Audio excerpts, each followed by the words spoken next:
Bueno, como les dije, vamos a hacer una demostración, un experimento pequeño. Ojalá que salga más o menos bien. Un péndulo doble. Una parte de la clase de hoy tiene que ver con el péndulo doble. ¿Qué son un péndulo doble? Son dos péndulos uno tras otro. O sea, tiene dos masas y uno está conectado con el otro. Voy a subirme a esto para que se pueda ver. Bueno, lo más que este 20 centímetros se borra. Bueno, obviamente yo más o menos preparé las cosas. Ahí se ven las dos masitas y la suspensión. Sí, Sí, se se ve. ve. La otra está ahí, ¿se ve bien? ¿Cómo notaste? Bien. Ahí. Digamos, evidentemente, el problema que voy a tener es que no se parezca esto a un péndulo esférico, ¿no? O sea, tiene todos los grados de libertad, pero quiero que sea todo en el plano. Entonces, basta con dar condiciones en el plano para que las cosas anden bien.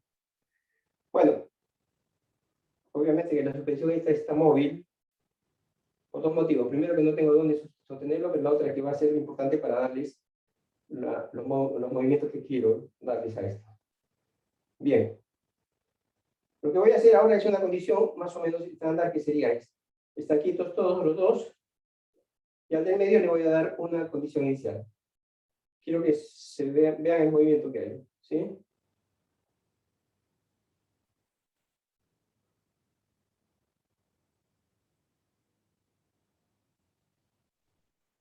Bueno, es un movimiento relativamente complejo, en el sentido que digamos, parece que no es un movimiento armónico para ninguno de los dos. Eso va a ser así. Ahora, yo no voy a medir, yo, digamos, tengo todo para saber cuáles son las condiciones normales, pero es muy difícil medirlo esto. Lo que voy a hacer es algo que ustedes deben haber conocido en Física 2. Voy a hacer le voy a dar una frecuencia de oscilación que esté más o menos en resonancia, en el sentido que yo lo pueda mover bien. Con un péndulo siempre es más fácil, pero con el péndulo doble también se puede hacer. Entonces, el movimiento que acabamos de ver es más complejo, pero se puede componer en dos movimientos básicos. Dos movimientos armónicos, cada uno con su frecuencia y sus relaciones de amplitud. Si sean armónicos, se van a dar cuenta que cuando logro uno de esos movimientos puros, las dos masas siempre pasan por la vertical al mismo tiempo, tienen el mismo origen. Bueno, lo que voy a hacer es ahora, voy a hacerle un forzante y voy a ir de modo que yo vea que en forma armónica se mueva. Voy a regular la frecuencia del forzante para que se excite básicamente ese modo. Como es un modo resonante, lo que voy a tener es que va a dominar ese modo y los otros movimientos van a quedar disminuidos. No es que no existan, van a estar disminuidos y se va a ver menos. ¿Ok? Entonces, primer modo, hay uno de modo, digamos, que se llama en fase, que es el modo de más baja frecuencia. El otro es el modo en contrafase, que es más alta frecuencia. Voy a darle el modo en fase. ¿Se ve todo? Sí, ¿no? Voy a fijarme ahí.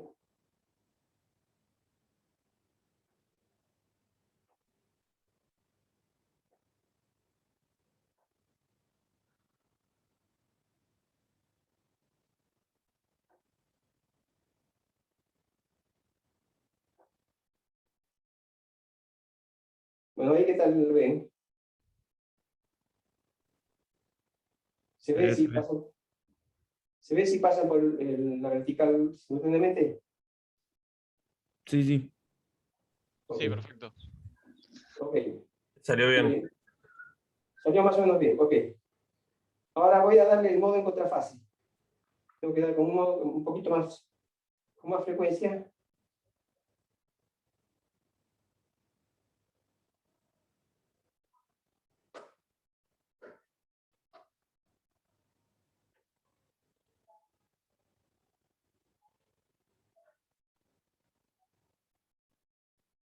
Me salió medio oblicuo. Pero este también se ve, ¿no? Se ve que es un modo normal. A ver otra vez. Sí, sí, se ve muy bien. Ahí lo fijo. Yo le planteo una resonancia y lo excito individualmente. Y ahí se ve, ¿sí? Se va atenuando.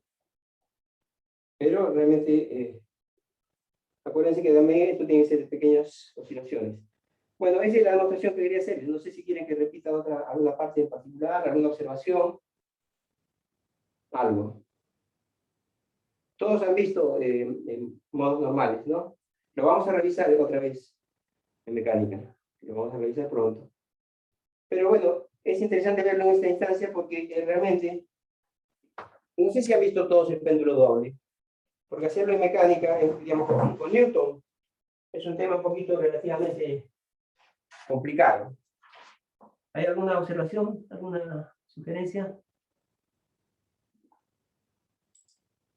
Bueno, doy por terminado esto y cualquier cosa después seguimos charlando. Profe, perdón. Sí. Respecto, digo, ¿podría, si después escribe en el pizarrón, ampliar un poco? Porque es como que veo un poco chico y por la falta de resolución también del Zoom, Ah, no sí. veo. Ah, genial. Gracias. Ahí.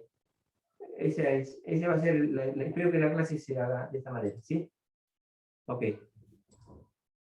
¿Ahí se ve bien? ¿O pixelea? Sí, se ve bien. Ok. Está bien, está bien. Entonces, vamos a hacer eso, sí. Sí, ya habían planteado, bueno, es que para no hacer muchos cortes en la demostración, tuve que empezar con un zoom.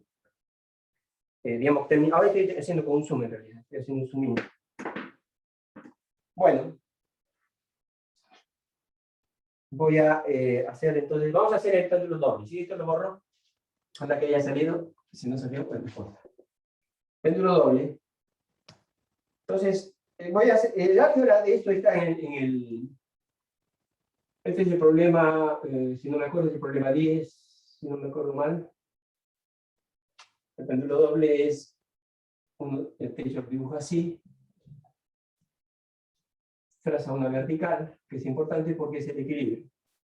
Todos sabemos que si el péndulo está extendido y sin velocidades, queda como tal.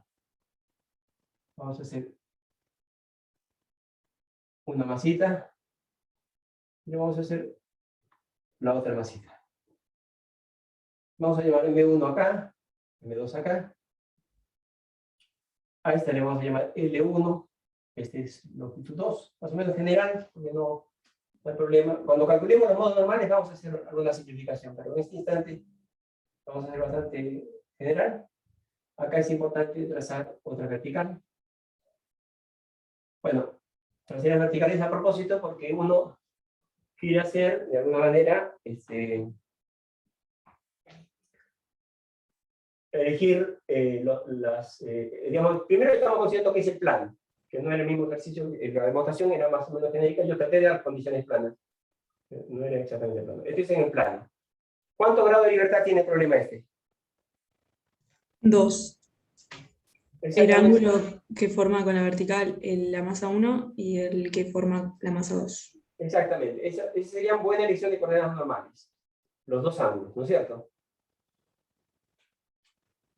Una buena elección de coordenadas normales, o sea, los dos grados de libertad son, que están en el plano serían 4, hay que sacarle dos vínculos, que son las longitudes acá, un vínculo y otra longitud, otro vínculo. 4 menos 2 son 2 grados de libertad. 2 grados de libertad. Y paralelamente a esto es una elección de coordenadas que sea razonable para esta geometría. ¿Y cuál es esa? Me acaban de soplar, sería este ángulo, con respecto al vertical, que le llamamos θ1, y este otro ángulo que vamos a llamar de θ2. Bien. Hasta ahí estamos bien, empezamos bastante bien. De hecho, vamos a elegir un sistema de coordenadas. Lo voy a poner acá en rojo. Y acá está lo que estábamos hablando recién. Voy a elegir un sistema de coordenadas inerciales para describir el problema. X e Y.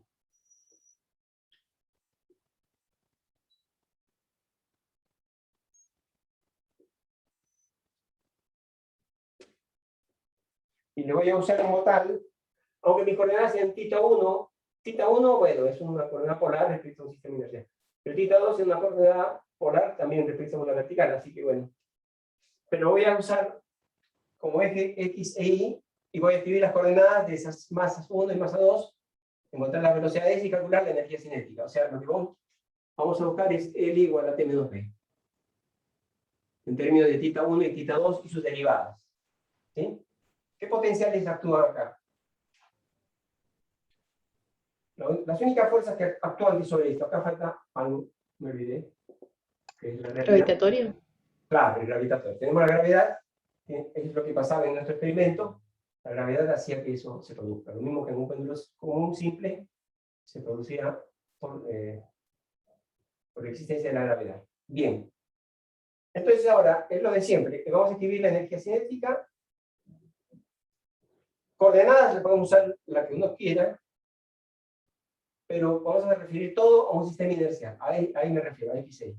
Entonces, lo voy a hacer de la manera más sencilla posible en este caso.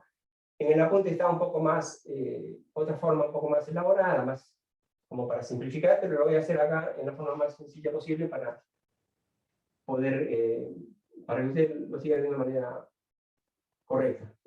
¿Cuál es la coordenada X1? Escribir las coordenadas, por ejemplo, en términos de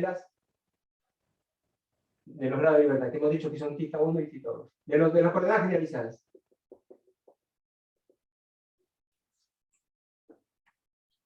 Dígame, ¿cuánto vale las coordenadas X1? O sea, Sería L1 L por el coseno de θ1. X, por el seno, ¿no? X1 por el Ah, seno. no, por el seno de θ1, perdón. Sí, sí, sí, por el seno. L1 seno θ1. Está muy bien. Y la coordenada I1, ¿cuánto vale? Menos L1 por el coseno de θ1. No, justamente. En el inversor, claro, si es como vector, sería con Yo el lo puse menos. hacia abajo, Ah, bien, bien, bien, bien, por perdón. eso que sería un I1, ¿sí? Para no Claro. agarrar el menos de entrada, ¿sí? Sería, si el I está medido hacia abajo, eso va a ser el I1 coseno θ1, ¿no? ¿Está bien? ¿Estamos de acuerdo? Yo he dibujado de profesor, ahora sí estoy dibujando un sistema de coordenadas que me guste, porque ¿para qué me interesaría estar midiendo hacia arriba si todo se produce del techo para abajo? Voy a medir, el sistema lo voy a poner como I1. Es L1 coseno θ1. Bien. Una vez que encuentra uno esto, lo que inmediatamente calcula son las velocidades. Esto, de hecho, es muy parecido al caso que ustedes derivan, pero por eso es simplemente un chequeo. Las velocidades, ¿cuáles son? Derivadas con respecto al tiempo de esto. No es muy difícil. De la cadena, el derivado del seno es coseno y θ.1, ¿no? O sea, vamos a poner así, θ1 punto, coseno θ1. ¿Estamos de acuerdo acá? Acá sí, el coseno tiene derivada de menos seno, menos L1, θ.1, seno θ1. Derivamos respecto al argumento primero y después del argumento respecto al tiempo. θ1 punto por seno θ1, el coseno θ1 por el θ1 punto. Y dentro es menos seno de θ1 por θ1 punto. Hasta acá estamos bien. Con lo cual nos queda muy fácil esto, T1. Masa 1 sobre 2 por la suma de estos dos cuadrados. ¿Cuánto vale la suma de estos cuadrados? Hay un factor común que sale afuera, que es L1 cuadrado, θ1 punto cuadrado, y coseno cuadrado más el menos, no importa, elevado al cuadrado va a ser más, seno cuadrado, ¿cuánto vale? 1, ¿no? Coseno cuadrado más seno cuadrado es 1, entonces queda así. ¿Estamos de acuerdo que esta es la velocidad? La energía cinética, el cuadrado de la velocidad 1. Medio de la masa 1 por la velocidad al cuadrado. La velocidad al cuadrado y la suma de los cuadrados. Bien, voy a hacer algo similar para la masa 2.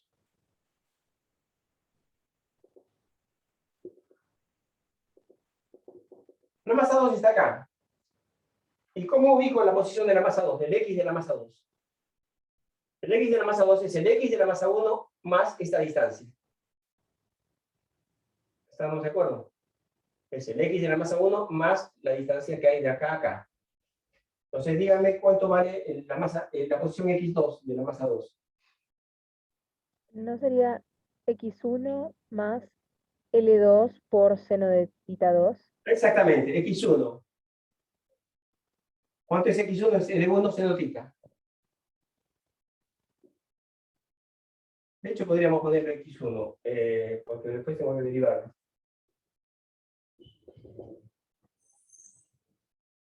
Más L2 seno tita 2. Está bien. La posición de I2, ¿cuánto vale? Es la posición de la masa I1, de la masa 1, la posición I1 de la masa 1, más L2 seno tita 2. Coseno, ¿no sería? Coseno tita 2, perdón. Con lo cual, ahora sí, muy parecido todo. Ahora tengo que poner todo en función de las variables estas, tita 1 y tita 2, o sea que uso el x punto 1, x2 punto es punto acá y derivado acá. X1 punto es el que está acá, lo uso.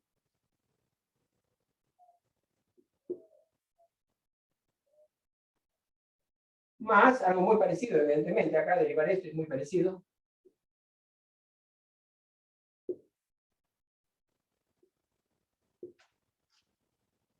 Y 2 punto va a ser y 1 punto, que sería este que está acá.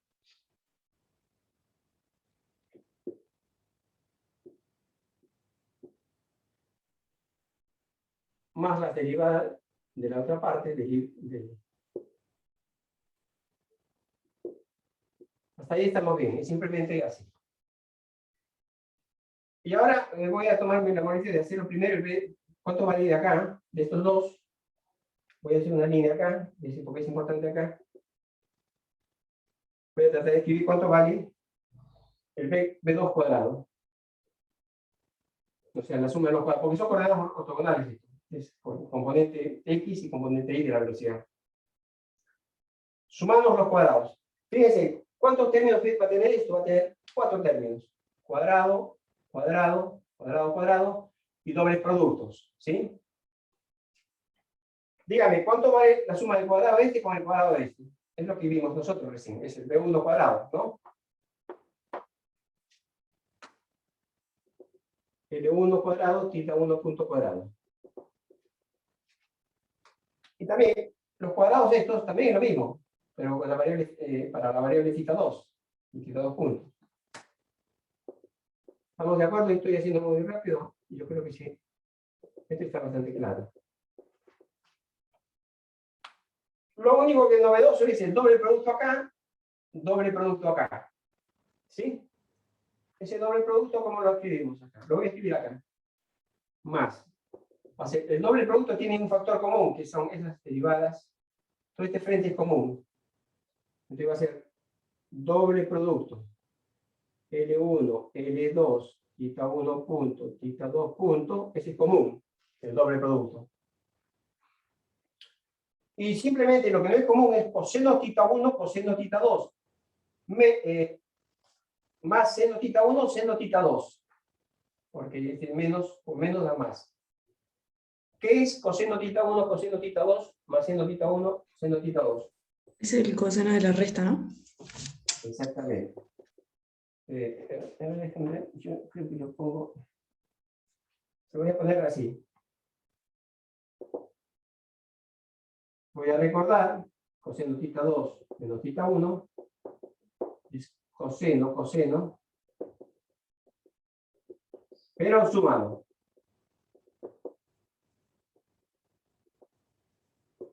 Entonces, recordando esta ecuación, esta identidad, vamos a escribir acá. Simplemente el coseno de... Acuérdense que ustedes me dirán la resta de aquí, del 2 menos 1, del 1 menos 2. Es de cualquiera de los dos porque el coseno es par.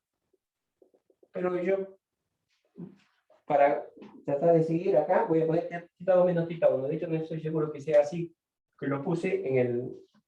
Pero no importa, va a salir igual. B2 es esto, al cuadrado. Entonces acá voy a escribir finalmente T2.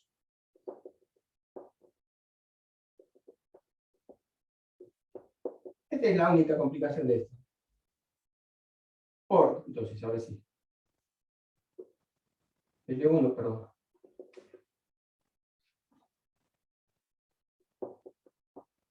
L1 cuadrado, tita 1 punto cuadrado, más L2 cuadrado, tita punto 2 cuadrado, más 2 L1, L2, tita 1 punto, tita 1, 2 puntos, coseno de tita 2 menos tita 1. Y acá pongo un corchete. Importante, estos dos son importantes porque son la base de nuestro Lagrangiano. Acuérdense que la energía cinética es la suma de estos dos, es una magnitud aditiva. Entonces, lo voy a escribir acá, incluso no voy a gastar esta ecuación acá, voy a escribirlo mejor acá. N es igual a T, que sería la suma de T1 más T2, es M1 sobre 2, L1 cuadrado, tita 1 punto cuadrado, más M2 sobre 2, T.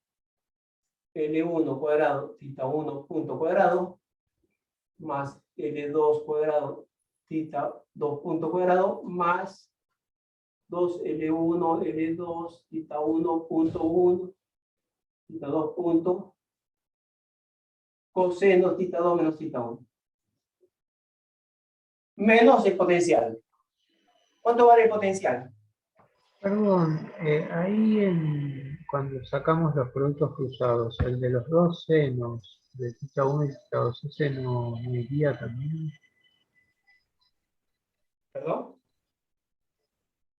Cuando hicimos los productos cruzados de x2 y 2', el doble producto del seno de tita 1 y tita 2, que es la de abajo, el I2, I2 punto, ¿ese no iría también? Bueno, lo que antes de hacer ese doble producto, factoricé todo lo que era común, que es toda esta parte común, y le dije coseno, coseno, más seno, seno. Y me soplaron, en realidad, que ese es el coseno de la diferencia. Y acá puse la ecuación que usé. Coseno tita 2 menos tita 1 es coseno, coseno, más seno, seno. Y eso es lo que usé. ¿Estamos de acuerdo? Sí, está bien, gracias. Ok. Ahora, dígame, ¿cuánto vale el potencial? No le di mucha bola acá, pero acá voy a escribir el potencial. Para poder pasarlo ahí. Es potencial gravitatorio de la masa 1 y de la masa 2. Voy a elegir, por ejemplo, el 0 acá. Acuérdense, el potencial, normalmente si el I es hacia arriba, es mg hacia I, mg por la altura. Pero si el I está hacia abajo, les había dicho que eso cambia el signo del potencial, así que eso es menos m1 g y 1 menos el de la masa 2, ¿cuánto vale? ¿Cuál es la altura total de la masa 2? Y 1 más L2 por el coseno de tita 2. Claro, ya la tenemos, es 2, digamos. Ahí está, sí. Claro. O sea, lo vamos a transcribir de acá, ¿está bien? Y 2 es desde arriba hasta el punto de la masa 2. Así que dígame entonces acá. Pero hay un tema. El I1 está acá dado por esta expresión. Y el I2 por esta. Así que vamos a tomar cuidado de eso, ¿sí?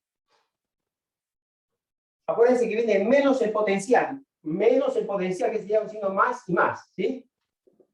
Entonces va a ser menos el potencial es más y más. O sea, ahí va a escribirse más. M1G por L1 coseno tita 1. Más la otra parte que me acaban de decir es M2G por la suma de L1 coseno tita 1 más L2 coseno tita 2. Ya está. Tenemos una buena parte escrito, el lagrangiano. Bien escrito el lagrangiano. Hay que revisar que estén bien las unidades, son bastante lógicas. Estos son unidades de velocidad al cuadrado, y acá son productos. L1 θ 1 punto, L2 θ 2 punto, también son dos velocidades al cuadrado. Y acá lo mismo. Así que está bien. Acá me falta cerrar el paréntesis. Bueno, entonces ahora sí vamos a escribir las ecuaciones de Lagrange, ¿sí? Las voy a escribir de esta manera. Yo les trato de... Esta es una forma en que yo hago, no es la única manera ni nada por el estilo, pero bueno, es una forma. Para θ 1. Vamos a escribir para θ 1. ¿Qué necesitamos? Siempre lo que necesitamos es las ecuaciones de Lagrange, que son. Lo voy a escribir acá. D a dt, dl a dq punto, es igual a dl a dq. Voy a empezar escribiendo la derivada con respecto a las velocidades generalizadas, después derivo en el tiempo, escribo la derivada parcial con respecto a la coordenada, y los igual lo escribo en una ecuación. Vamos a ver si esto no se nos hace muy largo, o digamos, pero creo que no, en principio no. Entonces, derivemos respecto a θ 1 punto. Vale la pena hacerlo porque así estamos seguros de que θ 1 punto es una variable. Es una velocidad, pero es una variable. Dígame, ¿dónde está θ 1 punto? Acá está el cuadrado y está lineal. Y nada más. Bien. ¿Cuánto vale la derivada de L con respecto a θ 1 punto? Derivamos acá. Como está el cuadrado, va a ser 2 veces θ 1 punto. Entonces va a ser, el 2 se cancela y me va a quedar M1, L1 cuadrado, θ 1 punto. Más, algo parecido de este lado. Va a ser parecido acá. Va a ser M2, L1 cuadrado, θ 2 punto. Acá. Y me falta esta parte. Esta parte es lineal, entonces cuando derivo sale el θ 1 punto y queda una unidad 1. Entonces lo único que me queda es esto por M2 sobre 2. El 2 se cancela con el 2, me queda más, háganlo prolijito esto, ¿sí? M2, L1, L2, θ 2 punto, coseno θ 2 menos θ 1. Bueno, hasta acá, más o menos seguro. ¿Está bien? ¿Por qué se canceló el 2 del término? Ah, perdón. El 2 por este 2, M sobre 2. Ah, genial, gracias. Se cancelaba antes porque había un 2 acá, se cancelaba, y acá por este doble en la lineal se cancela con esto. Claro. Así queda así. Ya a esta altura está el L1. Bien. Ok. Esto voy a escribirlo porque es derivar respecto al tiempo a esto. Si ustedes tienen, podemos escribir. Derivamos acá, la única variable que depende del tiempo es el tiempo. La velocidad es acá la velocidad, y acá también las diferencias de coordenadas. Eso entonces lo hacemos, ¿sí? Creo que me conviene hacer nada, no. Autorizar, pero bueno, no importa. Siempre hay tiempo para autorizar después. 2 puntos acá. La derivada de θ 1 punto es θ 2 punto 1, 2 puntos.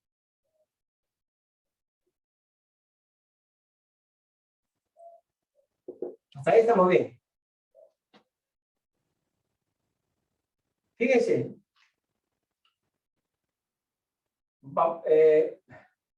Derivamos respecto al tiempo, primero en la primera parte, que sería M2, L1, L2, θ 2, punto, punto. Coseno de θ 2 menos θ 1. Hasta ahí estamos bien. Pero me falta derivar esto con respecto al tiempo.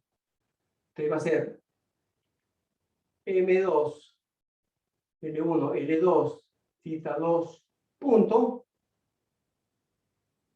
Derivando respecto al tiempo, primero es el coseno es, la derivada del coseno es menos seno. Que va a aparecer menos acá, seno, pero, y después por la derivada de θ 2 menos θ 1, con respecto al tiempo, o sea que esto va a ser θ 2 punto menos θ 1 punto, por el seno. Esta lo pueden hacer ustedes tranquilamente, baja. Esto con paciencia y esmero, ¿sí? No es para salir corriendo. Pero creo que en principio estaría bien así, ¿no? La única manera de estar seguro es hacerlo con tranquilidad. Bueno, ya tenemos para la ecuación θ1 estas dos partes. Esta es la importante. Me falta dl a θ1. ¿Cuánto es? ¿Dónde está θ1? θ1 está en esta parte y el potencial. La derivada con respecto a θ1 de la parte esta que está acá, tengo que hacer la cadena otra vez, pero comenzando en θ1 acá. La derivada va a ser 2L, perdón, otra vez este 2 con este 2 se va a cancelar, entonces va a ser M2, L1, L2, θ1 punto, θ2 punto, la derivada del coseno es menos seno.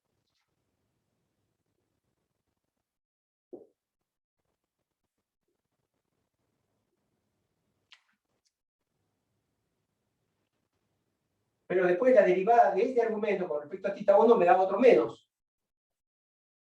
¿Está bien? Entonces ese menos con el menos va a cancelarse acá. Derivamos por la regla de la cadena. El coseno va a dar un menos seno, pero el argumento respecto a θ1 es un menos 1. Menos con menos da más. Con la cual la primera ecuación es, no la voy a escribir porque la verdad que es esta. Esto igual a esto. Si todo anda bien, es esto igual a esto. Primera ecuación. Voy a continuar. No falta lo de la parte del potencial. Perdón, falta de potencial. Falta agregar a θ1. Me olvidó todo el potencial que sería estas dos partes, ¿sí? Me falta, sí. La derivada del coseno es menos seno. Coseno es menos seno, así que va a ser menos M1 G L1 seno θ1 menos M2 G L2 seno θ.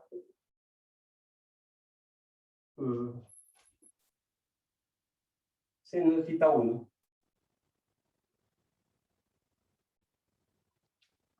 Ahí está. Esto igual a esto. Todo esto igual a esto. Una pregunta, ¿se me escucha? Sí. Sí, se escucha. En la derivada con respecto a θ.1, no entendí por qué en el segundo término aparece un θ.2, o estoy leyendo mal, capaz que. Tipo, Creo que está de más ese término. Derivada respecto a θ.1. ¿Dónde está θ.1? Acá está el cuadrado, acá está el Claro. cuadrado, y acá está lineal. Pero claro, hay un la θ.1. derivada Hay un de θ.1 eso. acá. Es una parte que está ahí. Aparece Claro, ahí. y en el segundo término, cuando haces la derivada, no es m1 por L1 al cuadrado por θ1, θ.1. Capaz que lo estoy leyendo mal yo desde acá. No, espera. Es M2. Está acá. El θ1 punto está acá. Este Claro. Y Y el de al está lado. acá.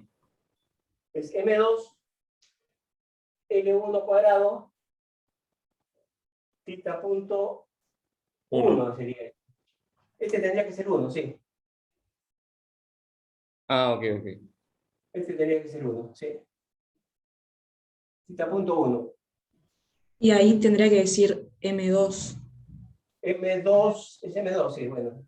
Ah, es un 2, parecía un 1. Ok. No puedo ser tan preciso. M2, es el 2 que estoy poniendo, medio tembleque. M2, L1, θ. Bueno, ahí está. Gracias. ¿Ok? Bueno, ahora voy a hacer un poco más ligero, no sé si ligero o no, la otra ecuación de Lagrange, Mi propósito es más bien llegar a linearizar las ecuaciones. Esto ya lo borro. De todas maneras, el apunte está bien, no tiene, se supone que no tiene mayores errores, pero bueno, igual, lo del apunte puede ser ligeramente distinto a esto o no. Entonces, tita 2. Lo mismo, realmente lo mismo, ojo. En este caso va a ser derivada respecto a tita punto 2. Lo único que tiene que ver es dónde está tita punto 2. Tita punto 2 está en dos partes, acá y acá. Entonces va a ser M2 L2 cuadrado tita punto 2. Y en la otra parte va a ser con el 2 que se cancela con el otro lado, más L1 más M2.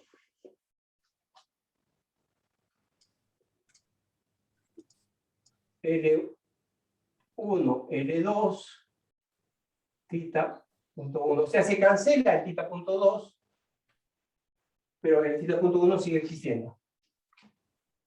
Cosiendo tita 1 menos tita 2. Ok. Derivada respecto al tiempo de esta magnitud.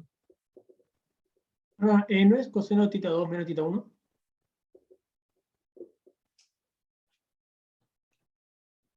Es lo mismo porque es par, pero bueno, igual yo estaba haciendo con cierta prolijidad, lo hacemos parejo. ¿Está bien?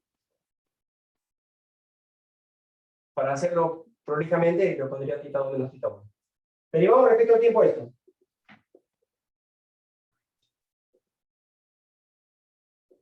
Tita 2 puntos, 2. M2, L1, L2. Derivo acá, o sea, vamos a hacer más acá. Tita 1, 2 puntos. Coseno tita 2 menos tita 1. Y la otra parte es, derivamos con respecto al tiempo de esta parte. Se va a quedar M2, L1, L2, tita 1 punto, normal. Cuando derivamos respecto al tiempo de esta parte, me va a aparecer el coseno, la derivada del coseno, que sería el menos seno.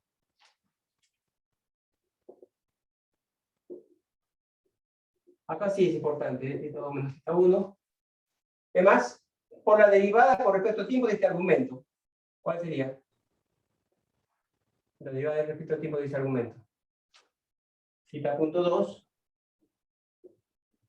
menos tita punto 1. Bien.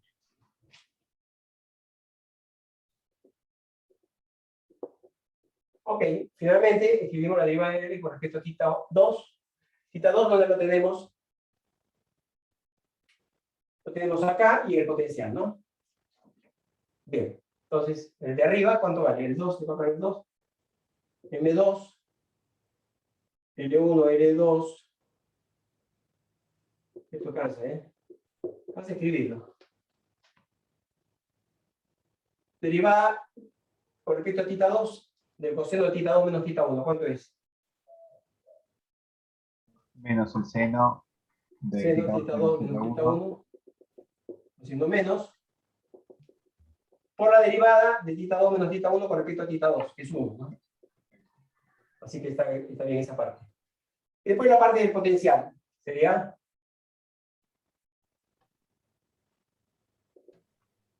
M2G L2 seno tita 2.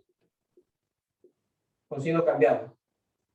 Porque la derivada del coseno tita con respecto a tita 2 es menos seno tita 2. Bueno, la ecuación de Lagrange, ¿cuál es? Yo creo que vale la pena molestarse en escribirlo juntos en un momento dado, pero yo lo voy a poner igual a esto. Esto igual a esto. Bueno, son dos ecuaciones. Hay dos situaciones que uno puede observar acá. Son ecuaciones bastante feitas, evidentemente, su solución no es una solución analítica. Si uno quiere hacer la demostración, que es muy interesante ver la demostración de esto con BPython o cualquier otro lenguaje, lo que vamos a necesitar es tita 1 punto, tita punto 1, mejor dicho, tita 2 puntos, 1, tita 2, 2 puntos. O sea, esto y esto, pero acá lo tenemos acoplado. Está acá y está acá. ¿Cómo despejamos dos variables, dos ecuaciones, dos variables que necesito? Son un sistema de 2×2, es sencillo. Despejamos en uno, lo reemplazamos en el otro y despejamos la otra variable. Entonces vamos a, para las simulaciones,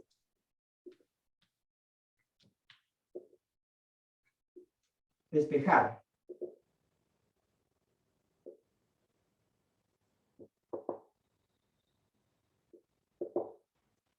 Eso, se puede hacer. De hecho, es sencillo porque es un problema 2×2. El sistema algebraico es 2×2. Despejamos en uno, le metemos en el otro y despejamos a su vez. Pero es pesadito, pero no es tan complicado. Eso es por un caso. Pero lo que vamos a hacer ahora es, en realidad vamos a hacer pequeñas oscilaciones alrededor del equilibrio. ¿Cuál es el equilibrio de esto? ¿Cómo lo defino el equilibrio? ¿Cuál es, digamos, ustedes han visto cuál es el equilibrio? El cero. Claro, los dos extendidos, el esto extendido en mínima energía, que sería θ 1 es 0 y θ 2 0. La otra es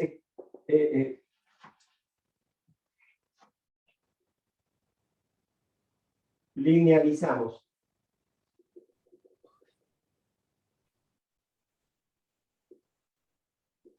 El equilibrio. Queda claro que el equilibrio es θ 1 igual a 0, θ 2 igual a 0. ¿Cómo es que podemos estar seguros que quede claro? Bueno, en las ecuaciones queda claro por qué. Si uno anula las velocidades y anula hace θ 2 igual a θ 1 igual a 0, lo único que queda como solución para θ 1 2 puntos y θ 2 2 puntos es eso vale 0. O sea que esto implica que esto es igual a 0 si se le agrega que las velocidades son 0. O sea, si están en reposo. Bien. Ese es el equilibrio.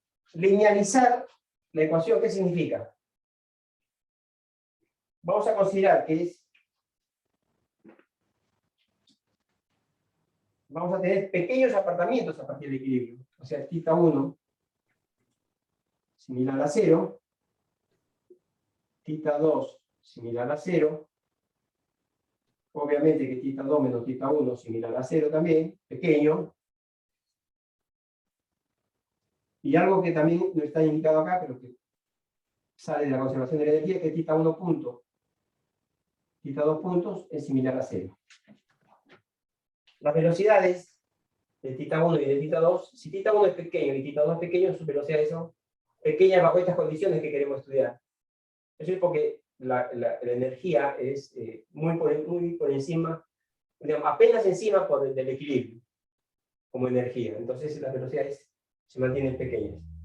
Lo importante es que uno dice, bueno, linealizamos. Todo bien, vamos a linealizar. Pero las ecuaciones que obtenemos van a ser ecuaciones que si la linealización es válida, continúan siendo pequeñas en el tiempo. Entonces son consistentes. Eso se llama que son un equilibrio estable. Van a continuar siendo pequeñas, entonces es una buena solución y nos permite de hecho analizar la simulación que yo hice, la demostración que yo hice. Así que es interesante. Bueno, eso sí es más fácil, relativamente más fácil, no sé si lo voy a escribir tampoco, pero sí, vamos a escribir estas linealizaciones, las vamos a escribir acá. Vamos a tratar de escribirlas acá, si tenemos lugar. Bien. La ecuación de Lagrange era esto igual a esto. Voy a escribirlo siempre en los mismos términos. Queda esto acá. Esto queda acá porque cada uno de los puntos es, digamos, es una magnitud a considerar. No tenemos por qué despreciarla, esto tampoco. Esto es 1.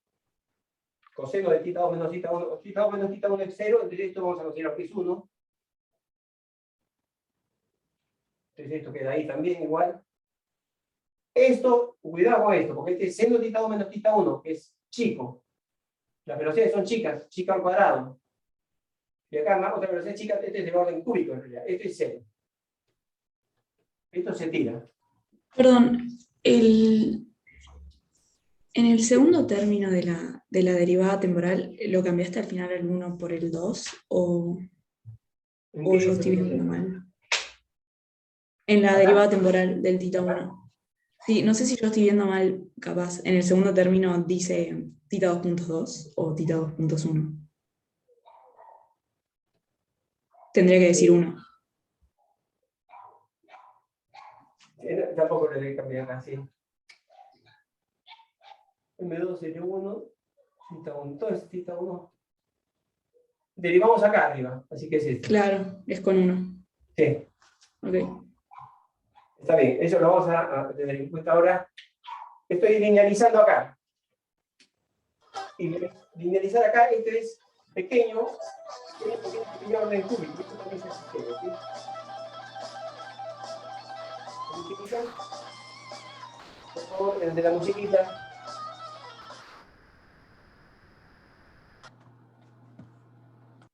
Bueno, esto sí, vamos a linealizarlo. Siendo de tita 1, linealizado, ¿cuánto vale? Disculpa, ¿podés repetir cómo despreciaste lo que despreciaste recién?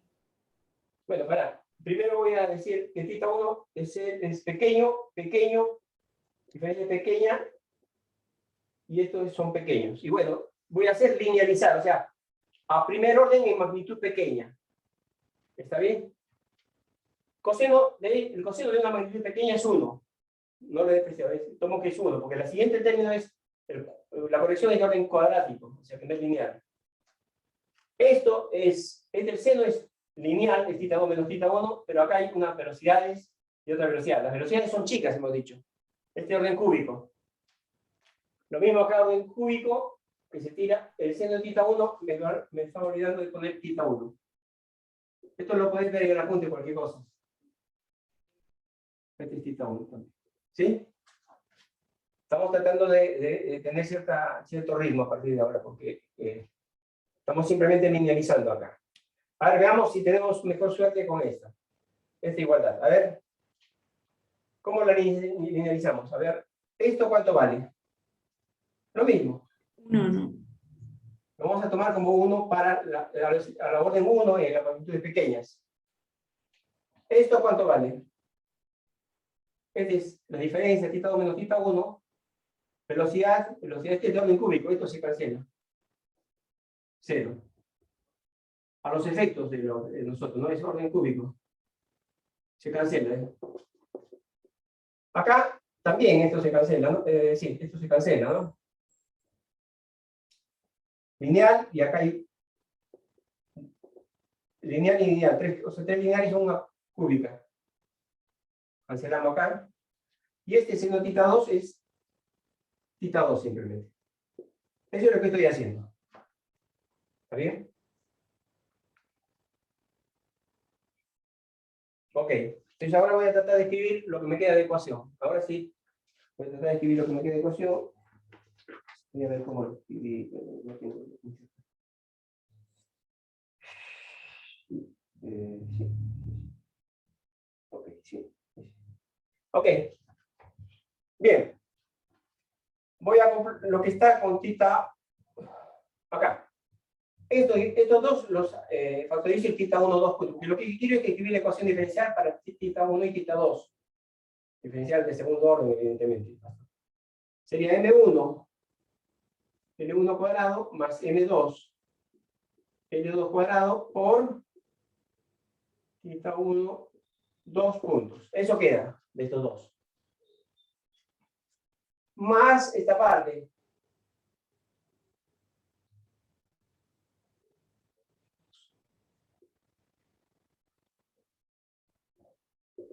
¿Ok? Igual a qué?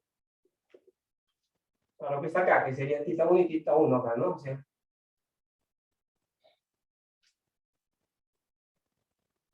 lo voy a hacer así.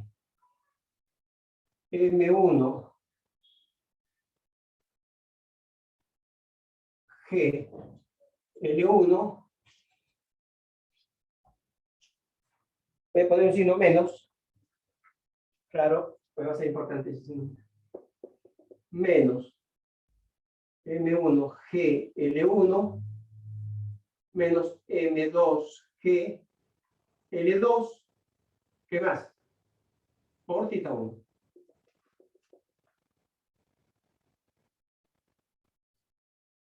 Perdón, profe, una pregunta. Los cosenos de Pero más. tita 2, Dime, por favor, sí, decime. los cosenos de tita 2 menos tita 1 los estamos ya considerando 1 de por sí. Sí, ese es linearizar. Ah, ahí, o sea, no hace falta ahí que haya como un cuadrado, digamos, de tita 2. No. Ok. Coseno de épsilon es Genial. 1 menos épsilon cuadrado. Ya, esto ya no es lineal. Ah, perfecto. Ah, Coseno de épsilon más Claro. un término cúbico. No lo pongo, ¿sí? Perfecto. Mil gracias. ¿Sí? Así es. Si no me equivoco, es así. Bueno, ahora la otra ecuación es esto. Y va a ser M2. Lo voy a copiar la que está en tita 1, 2 puntos primero, ¿sí? O sea que sería M2, L1, L2, tita 1, 2 puntos. Más M2, L cuadrado, tita 2, 2 puntos. Igual a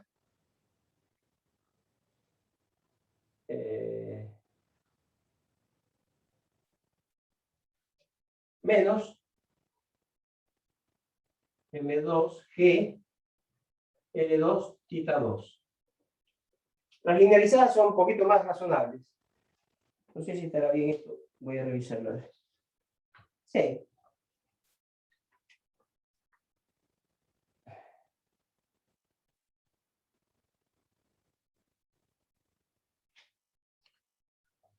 Bien.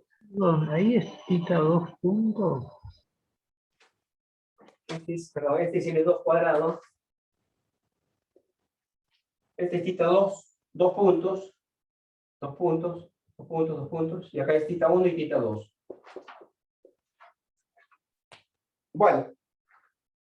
Está bien, no. Ok. ¿Qué forma tienen estas ecuaciones? Las ecuaciones estas tienen esta forma. Una matriz. Voy a definir un vector tita que tiene dos componentes, tita 1 y tita 2. Obviamente existen las tita 2 dos puntos que serían formados por las derivadas. Y esto tiene esta forma. T, tita 2, 2 puntos, vector. T es parece una pieza, ¿no? Pero no es una pieza, es una matriz T. Profe, perdón. Hay algo que me está quedando distinto que usted tiene el tita 1, 2 puntos, junto con la masa 1 y la masa 2, la ecuación de la segunda. Esta es la ecuación de la primera, ¿no? Ahora voy a copiarla bien la ecuación. ¿Sí? Ah, ok, porque no sé, Hay como que en un alguien, momento... hay alguien con el micrófono abierto también. Ahí va. No, perdón, es que detrás mío hay gente hablando de eso, un poco molesto. Yo me voy a preocupar por la integridad de las ecuaciones que escribí acá. Es L1 cuadrado. No, acá hay un problema, es M2.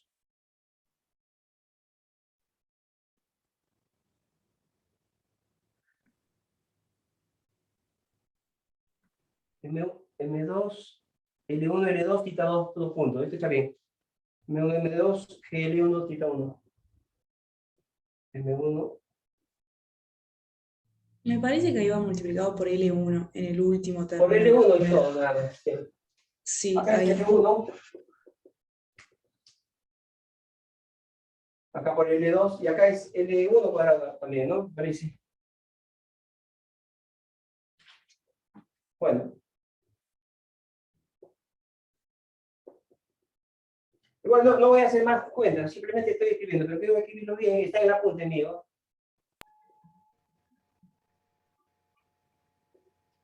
Bueno, ok. Bueno, no importa. Esto está en mi apunte y ustedes lo revisan.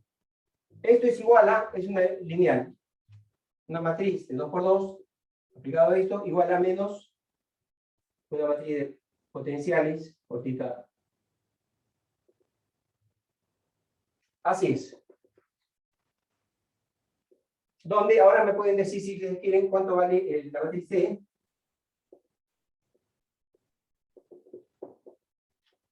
Es la que el primer término, este es el 1, 1, sería.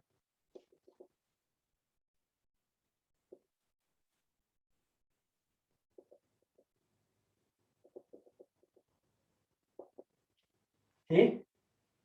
El siguiente término es M2, L1, L2. El término que está acá es M2, L1, L2. Y el otro término es M2, L2 cuadrado. Potencial, ¿cuánto vale?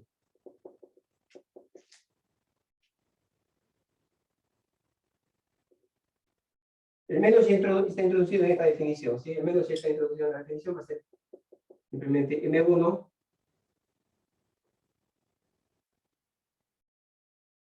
G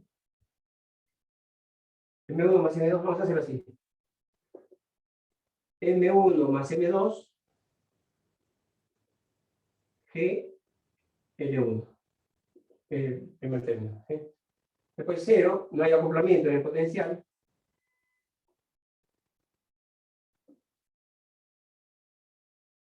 Ahí está. Se trabaja. Se escribe la ecuación en forma matricial de esta manera. ¿Para qué? Para proponer una solución. Ahora voy a ahorrar esto. Y terminamos esta parte.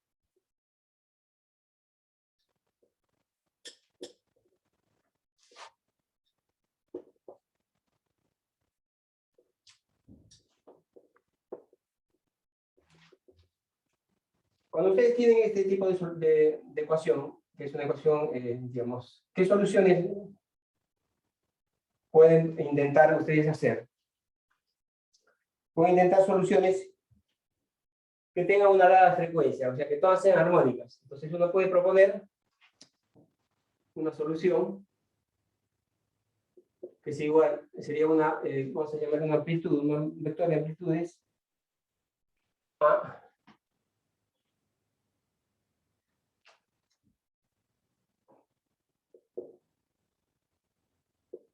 ¿Sí? Este es un vector, este vector es debido a esta vector de amplitudes, que son amplitudes relativas de cada una de las coordenadas, y esta es una frecuencia compleja, ¿no? Si ustedes reemplazan, o sea, ¿ustedes cuánto tienen la derivada de esto? La única dependencia con el tiempo es esto, sería menos i omega.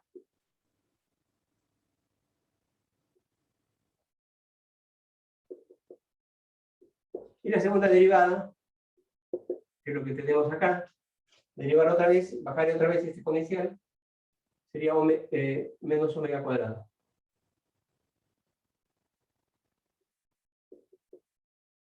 Con lo cual, sí, es solución. ¿Por qué? Porque si nosotros tenemos, metemos esto acá, a la ecuación, ¿qué me queda?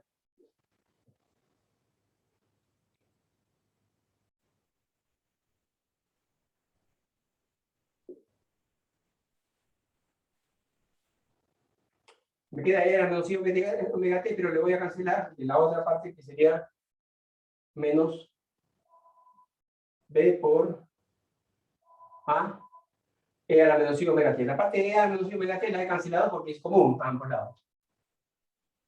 Entonces esto sería más apropiado ponerlo de esta manera. Sacarle el menos acá. Me queda esto que está acá.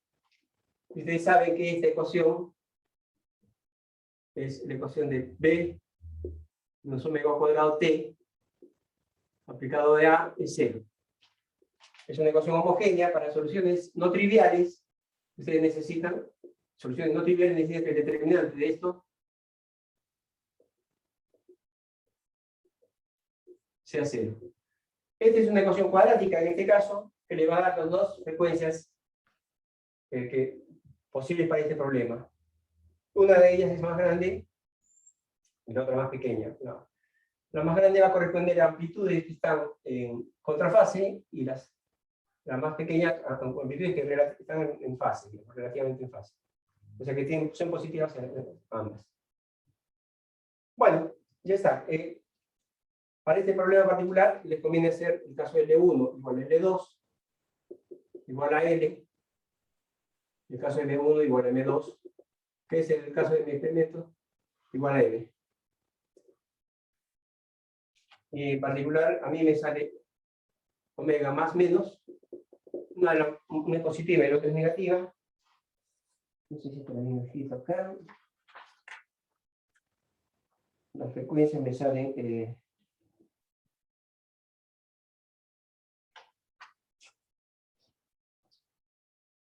2 más menos raíz de 2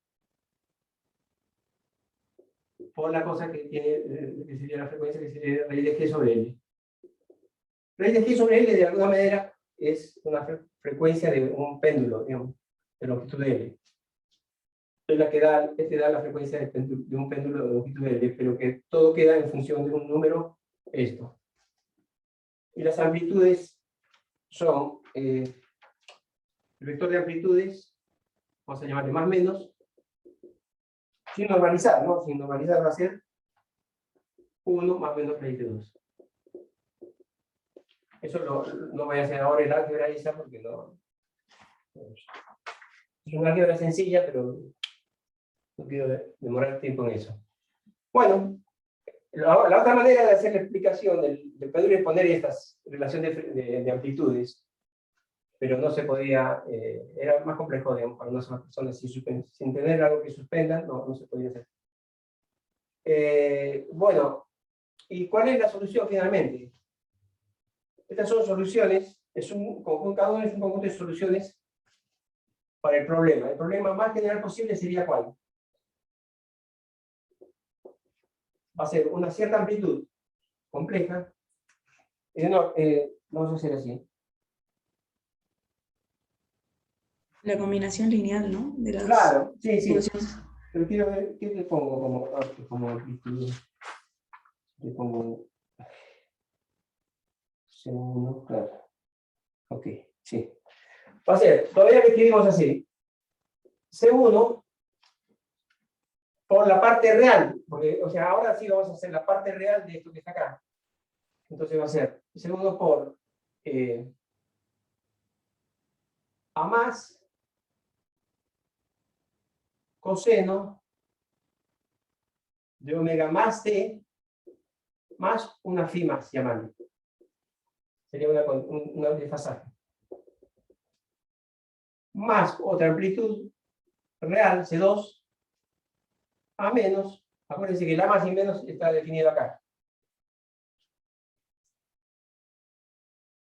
Coseno, la parte real, que la parte real como va a tener un omega menos t, más un desfasaje phi menos. Esa es tu solución verdadera. Y este es θ 1 y θ 2. Tienen que ponerlo en función de a más y a menos. Eso lo terminan ustedes.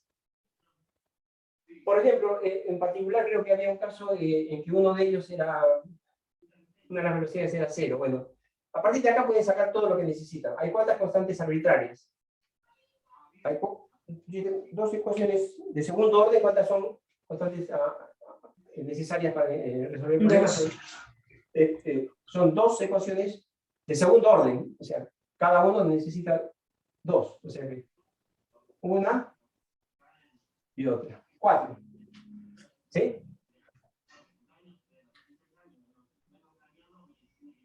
Dos de segundo orden necesitan dos ecuaciones iniciales. Posición y velocidad. Y como son dos ecuaciones acopladas, son 2 por 2, 4. O sea, necesitamos 1, 2, 3, 4. Esta más menos, puede estar normalizada, no importa. Porque ya lo he escrito de cierta manera y es mejor. A partir de ahí, con condiciones iniciales, pueden sacar cuánto vale el valor. Que es lo que pedían que termine. Bueno, creo que con esto está suficiente esta parte. En un momento dado hablan de la tensión. Bueno, yo en el apunte lo he calculado, no sé si me está yendo el tiempo, ¿sí? Sí. Creo que con esto ya le puedo dejar a Maxi. Continúa. Sí.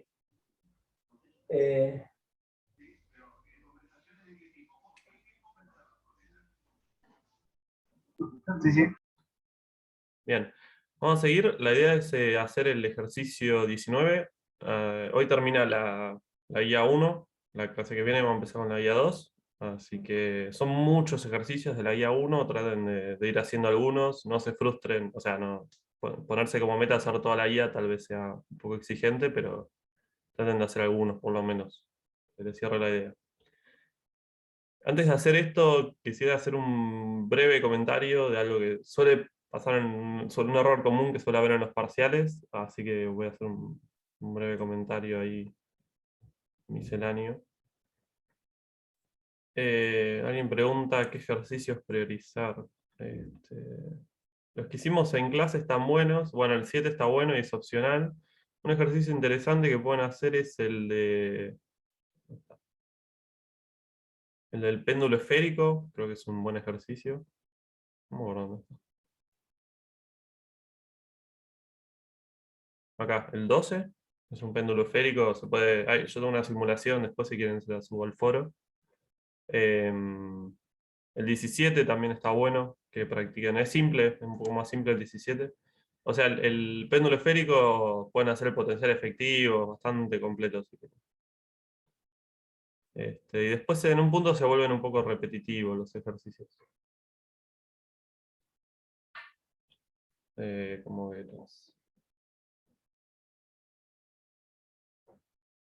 5, 7, el 12, ese está bueno. Y el 17 está bueno. Y, o sea, el 14 es solo escribir el lagrangiano, entonces es un poco reducido por ahí. Este está bueno para ver, pero o sea, son muchos, como que les recomiendo el 12 y el 17, después practiquen más si quieren. Sí, el 13 suma algo también. Entonces, quería hacer un comentario breve antes de empezar el ejercicio, que es sobre los vínculos, que es algo que suelen equivocarse en los parciales y que conceptualmente es bastante fuerte, así que voy a hacer hincapié en eso un segundo. Entonces, habíamos visto en la teórica sobre todo que si tenemos m vínculos holónomos, el número de grados de libertad es n chiquito, y entonces uno veía que podía llegar a la siguiente expresión, donde lo que está entre corchetes son las ecuaciones de Euler-Lagrange. Entonces la clave acá para decir que este corchete es igual a 0, es decir que estas coordenadas son independientes. Entonces, como es una combinación linealmente independiente, la única forma de que la sumatoria se anule es que cada término se anule por separado. O sea, eso vale solo si estas coordenadas, estos diferenciales QK son independientes.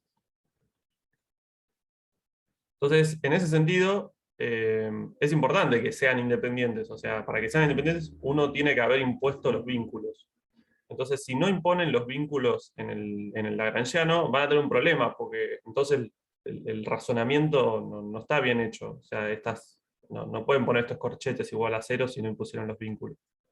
Entonces, eso es conceptualmente la idea de por qué no imponer vínculos en el lagrangiano está mal. Entonces, para darles una idea muy breve, en el ejercicio 9, por ejemplo, hay una masita que gira en una barra engarzada y hay un motor que la hace girar con velocidad angular omega constante. Entonces, por ejemplo, si escribían en lagrangiano ese sistema, uno podría escribirlo rápido y escribirlo en coordenadas polares. Uno tiene la cinética menos el potencial. Ahora, ¿por qué estaría mal esto? Bueno, porque así escrito, L, el lagrangiano, depende de dos coordenadas generalizadas, R y θ. Y por lo tanto habría dos ecuaciones de Euler-Lagrange. Pero en realidad ese conjunto de ecuaciones no describe una masa que rota con velocidad angular constante, sino una que gira libremente. O sea, este es el lagrangiano, una partícula que me pintó escribirlo en polares, pero no hay ningún vínculo acá. Entonces, generalmente lo que pasa a esta altura es que O sea, si están en el parcial y hacen esto, tienen dos ecuaciones de Euler-Lagrange y por ahí, medio en un intento desesperado, imponen los vínculos en las ecuaciones de Euler-Lagrange.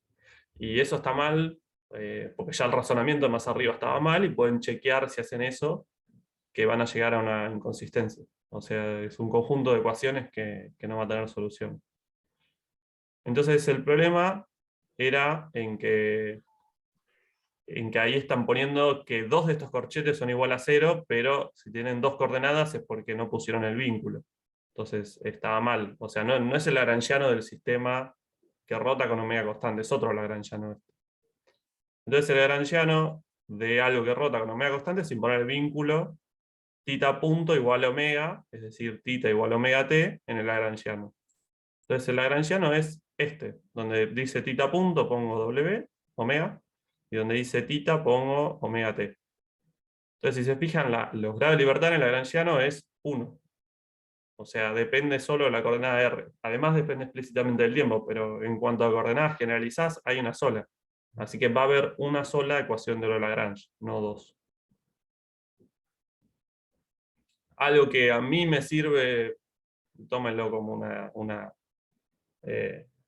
como las reglas mnemotécnicas, pero otra versión es separar un poco lo que yo llamaría, o lo que es como el plano teórico, que es el lagrangiano, del plano práctico, que son las ecuaciones de Lagrange.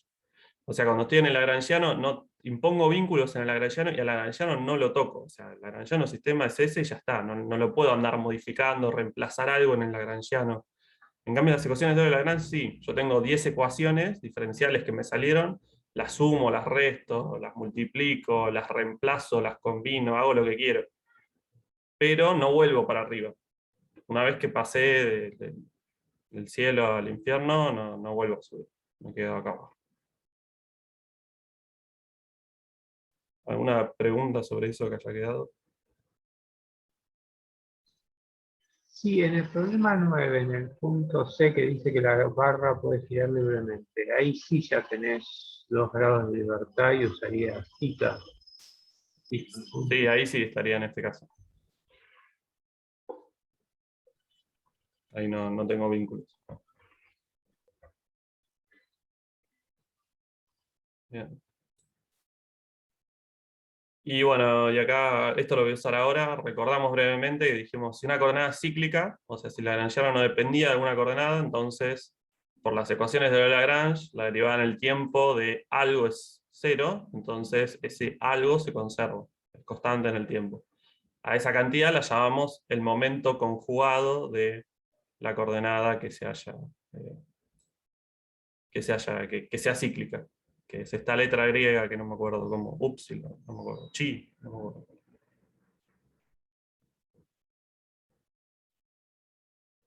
Bien, si hay alguna otra pregunta, háganla. Si no, pasamos al 19. Entonces la idea un poco es, algo que pasa un poco en mecánicas, que queda un poco desapercibido por momentos, el hecho de que uno también puede usar lagrangianos para escribir el campo electromagnético. Hay una pregunta: ¿qué pasa si el omega no es constante? Lo que preguntaron recién, o sea, si no me dicen nada sobre el omega, vuelvo a tener tengo este lagrangiano, o sea, si no me dicen, si no me imponen un vínculo, tengo este lagrangiano. Ahora, si me dicen que omega es t al cuadrado, reemplazo θ punto igual t al cuadrado. O sea, tengo que integrar para hallar θ. Depende más que nada. Si hay un vínculo, lo impongo. Bien, entonces le decía que en general uno ve ejercicios más de mecánica, o sea, F1 llevado al lagrangiano, pero también, o sea, F3 es correlativa con esta materia porque el campo electromagnético también se puede llevar al formalismo lagrangiano. Esa es un poco la ventaja de Lagrange también, que mediante un único formalismo uno va describiendo todas las ecuaciones. Entonces, vieron en la teórica que la fuerza magnética en particular es una fuerza que depende de la velocidad, o sea, la fuerza de Lorentz va como Q por la velocidad, por el producto vectorial del campo magnético, y vieron que las ecuaciones de Euler-Lagrange se mantienen su forma si se puede escribir el potencial como, o sea, la fuerza como en función de un potencial de la siguiente forma. O sea, ven que tiene la forma de las ecuaciones de Euler-Lagrange, derivada en el tiempo, derivada en Q punto menos la derivada de... Entonces, como tiene la misma forma que las ecuaciones de Euler-Lagrange, puedo seguir usando la idea de Lagrangiano. No me cambia nada. En particular, justo la fuerza de Lorentz cumple esta relación. O sea, uno puede probar que la fuerza de Lorentz cumple esto, donde el potencial U se escribe de esta manera.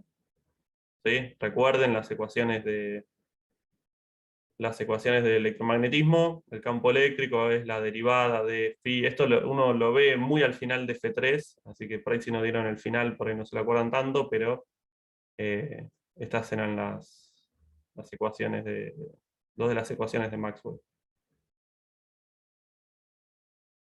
Entonces en el ejercicio 15, que fue lo que hicieron en la práctica, fue demostrar que usando este potencial y usando el formalismo lagrangiano, uno recupera la ecuación de la fuerza de Lorentz. Entonces, algo sutil que aparece en el electromagnetismo es que los campos eléctricos y magnéticos se describen en términos de los que se llaman los potenciales de gauge. O sea, estos son los potenciales de F3, el potencial phi y el potencial vector A, donde B es el rotor de A y E es el gradiente de phi. Y bueno, acá aparece la ley de Faraday también. Entonces es algo medio sutil que aparece al final de F3, no sé qué tan fresco lo tienen, por eso lo menciono, es que los campos electromagnéticos son invariantes ante lo que se llama una transformación de gauge. Por ahí no lo vieron con ese nombre, pero al final de F3 se ve que si uno hace esta transformación, si pasa de un vector A a un vector A', que sea A más el gradiente de algo, entonces el rotor de un gradiente vale 0. Así que el campo magnético es el mismo. Y lo mismo pasa con phi. ¿Sí? Le puedo sumar una derivada en el tiempo de esta misma cantidad, y los campos son los mismos. Entonces, esto en el fondo es una idea que ya sabemos. O sea, piensen por ejemplo en el potencial gravitatorio. La fuerza es menos la derivada del potencial. Entonces, si yo agarro un potencial y le sumo una constante, como estoy derivando, esa constante vale 0. Así que hay toda una familia de potenciales que describen la misma fuerza. Lo estoy integrando, entonces me sale una constante ahí, información extra. En ese caso en particular de la gravedad, por ejemplo, el lagrangiano primado va a ser el lagrangiano original más una constante. Entonces, una constante no me modifica las ecuaciones de Euler-Lagrange. Por más que use distintos potenciales o distintos lagrangianos, la física es la misma. Ahí me sobra redundancia matemática para escribirlo. Entonces, una pregunta, hoy ya se me fue. ¿Se acuerdan qué movimiento hace una partícula cargada en un campo magnético que apuntaba para arriba y era constante? El ecoidal. Claro. Bien, ahí se me adelantaron. Bien. Claro, en principio en F3 era un movimiento de ciclotrón, se llamaba, que era hacer un círculo. Sí. Como bien dijeron, si además... Agregamos el eléctrico, sí. No, o sea, si tenía una componente de la velocidad que era paralela, entonces ahí era helicoidal. Claro, sí, sí. Pero creo No que en era con el F3 campo. uno lo ve más en círculo. Entonces esta era la descripción, una imagen que encontré por ahí. Entonces la fuerza magnética hace de fuerza centrípeta como si fuera una masa atada a una cuerda. Entonces, de F3, esto es lo que deberíamos poder describir, o sea, lo que queremos recuperar usando ahora el formalismo lagrangiano. Entonces vamos a eso. Entonces el ejercicio nos dice dos cosas. Nos dice si A es B0 por X, compruebe que B es el rotor de A y calcule las ecuaciones de movimiento y muestre que las órbitas son hélices, como decían recién. Y en el punto B nos dice haga lo mismo, pero ahora con otro potencial vector, A'. Entonces, este que nos dan en el inciso A es lo que se llama el potencial descripto en el gauge de Landau. ¿Sí? Como que como le decía recién, hay infinitos potenciales que uno puede usar para escribir el mismo campo magnético. En particular este se llama el gauge de Landau. Entonces como phi es igual a 0, porque no hay campo eléctrico, entonces el lagrangiano queda de esta manera. Entonces, estoy yendo rápido, recuerden. El lagrangiano es T menos U y si phi es igual a 0, lo único que me queda es la velocidad por el vector A. Entonces el lagrangiano es la cinética menos la velocidad por el vector A, que estaba en inverso. Entonces, algo interesante que pasa en los campos electromagnéticos es que recién habíamos hablado de que si había una coordenada cíclica, había una cantidad, un momento conjugado que se conservaba. Entonces, en general, el momento conjugado se define como la derivada del lagrangiano respecto de Q punto. Si esa Q es una coordenada cíclica. Entonces, si derivan lo que está arriba, o se hace en el caso general del campo electromagnético, les va a quedar que el momento conjugado es P más Q por A, donde este P chiquito es M por B. Sí, ese potencial es en las unidades de F3. Después en teórica 1 van a haber otras, pero son las usuales. Entonces, fíjense que lo que se conserva en presencia de campos magnéticos es otro momento, no el momento usual. Este se llama el momento canónico, la masa por la velocidad, es el que ustedes están acostumbrados. Y lo que se conserva acá es otra cosa, es el momento mecánico, donde aparece este Q por A. ¿Por qué? Porque el magnetismo, la fuerza magnética depende de la velocidad. Entonces, lo que se conserva, el momento que se conserva tiene que ver con eso. La fuerza magnética depende de la velocidad. Perdón, ¿Es algo? una preguntita. Sí. Esto de Gauss, de Landau, es que elegís ese psi de recién igual a 0. ¿Quién es? Este es phi. No, pero más arriba, viste, en la ecuación 8, Sí. tenés el psi. No, O sea, tipo, tenés que... como que lo que hago es elegir un A que permita que B sea igual a B0 en Z versor. Como que no me meto con esto. O sea, simplemente elegí un A que cumpla que el rotor de A vale esto. Ok, entonces te pregunto qué significa que sea de Landau. Que como que vos podés elegir un montón de... Hay un montón de A's que cumplen que el rotor de A vale este B. Todos estos A's los van a cumplir. Entonces, de todos los A que existen, esta expresión en particular se llama el Gauss de Landau. Ah, ok. Gracias. Entonces, por ejemplo, ahora lo vamos a ver un poco, pero hay otro Gauss que se llama el simétrico, que es el Landau más la derivada de algún phi en particular, un psi en particular.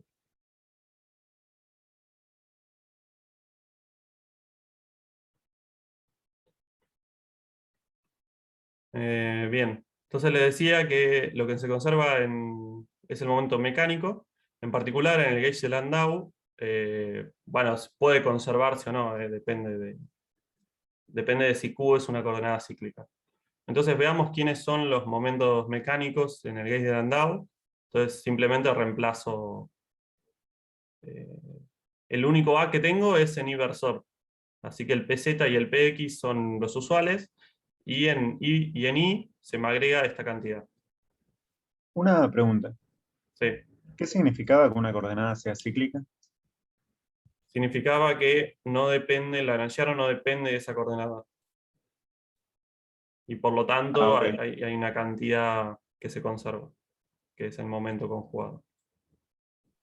Perfecto, gracias. Bien, entonces le decía, entonces si se fijan, en el Gauss de Landau hay dos coordenadas cíclicas. Fíjense que el lagrangiano no depende ni de I ni de Z. O sea, X aparece, está acá, pero Y y Z no aparecen. Así que Y y Z son coordenadas cíclicas, y por lo tanto los momentos mecánicos en este caso se conservan. Entonces de las ecuaciones de Euler-Lagrange de Z y de I, por ahí voy un poco rápido con la parte del álgebra, pero traten de fijar las ideas conceptuales más que nada. Si no, me preguntan, no hay problema. Pero en Z, por ejemplo, el momento en Z se conserva, Entonces en Z simplemente va a ser un movimiento lineal, porque no hay ninguna fuerza en Z. Y en Y me dice que esta cantidad PI se conservaba. Y en X no es una coordenada cíclica, así que hago la ecuación de Euler de Lagrange, y esta es la ecuación de Euler de Lagrange. Así que esto que está a la izquierda es igual a 0. Y si lo miran un rato, fíjense que tienen algo que es una derivada a 2 puntos y una derivada a punto. Entonces, se integran de ambos lados, o dicho de otra forma, esto que está a la izquierda es la derivada en el tiempo de esto que está a la derecha, de sacarle un puntito a cada uno, a X y a Y. Así que lo que me está diciendo esta ecuación de Euler de Lagrange es que hay otra cantidad conservada, que la voy a llamar Px monio, porque no es el mismo que el Px, que también se conservó.